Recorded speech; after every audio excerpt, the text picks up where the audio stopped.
So here is a little look at what the return or transfer lines looks like on the rack and pinion.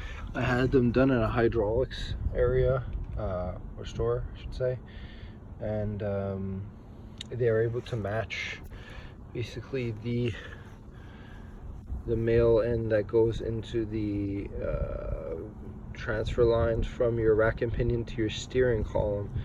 To show you a bit of what that looks like, so here I have a 45 made to go into the rack and pinion, which is over here, this part here.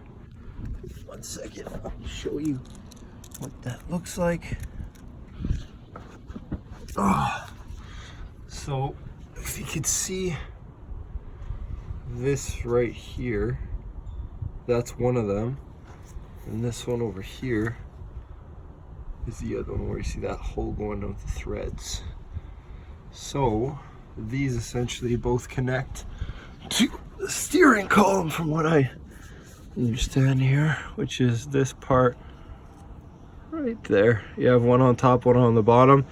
The one on the bottom is the one that goes all the way to this side, and then the one on top is the one that goes to this side. And so this part here, the 9-degree, is the part that essentially comes into this section here, and then from that 90 coming out, comes through here, makes a 45 into there, and then the same thing with the other one, then a 45 into that. So it was a bit tough to find, tell you the truth, just because of the I guess the knowledge base on I don't know, for my vehicle. It was just very tough to get the parts. They had them, I live here in Montreal, we're living here in Montreal, and it wasn't easy to get the parts. They had to send it through the States and whatnot, and I had issues with the adapter. Many different suppliers gave me the wrong adapters, unfortunately, so I've been stuck now for about close to a month, just you know, stuck with this situation where I can't even use my vehicle because of this. So yeah, so I'm gonna be installing that pretty soon.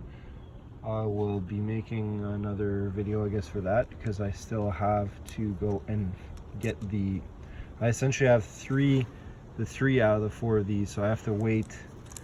I'm waiting today to see if I could go and pick those up, or that up I should say, and then finish the video. The one that I had made prior was installing these lines here, and that one I guess was fairly easy compared to this, where I'd have to, for those of you that are trying to attempt it yourselves, you essentially have to put your arm in between this section here, so one arm would reach, let's say, I don't know, I think it was the lower one. So this one here, give me a second, this one right here, the lower one, I would go through the front, and then the other one that was higher up, I would go from this side of the drive shaft under it, so I'd reach under like so, and then I'd go over it kind of like this. I don't know if you can see, kind of like that. So that's pretty much it. So yeah, unfortunately I changed all this to brand new, and now I'm faced with this issue here with the rack and pinion. Hopefully this will, you know, be the end of all the repairs on the power steering side, and that's pretty much it. So stay tuned.